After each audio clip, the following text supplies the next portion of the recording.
blowing 20 miles an hour. I'm going to sit here for a second and show you why it's almost impossible to work on a boat in high winds. Because these goddamn things are rolling around like crazy. Now, if you're underneath that thing, you're getting bumped, you're getting hit by the keel, the rudder, the propeller, you know, anything sticking out of that boat. 1 second, you're pressed up against the boat, and the next second, you're 6 feet away from it. And this isn't even strong wind. This is probably 10 to 15 mile an hour wind right now. That right there is why you can't work on a boat in the wind.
In case you're wondering, this is not fun.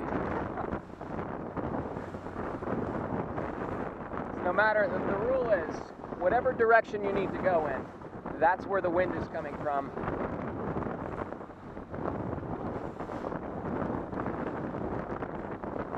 On the plus side, that is a really killer sunrise.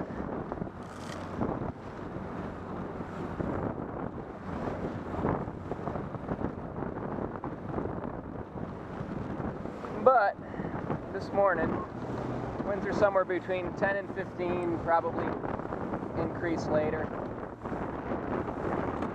But we're going right into it.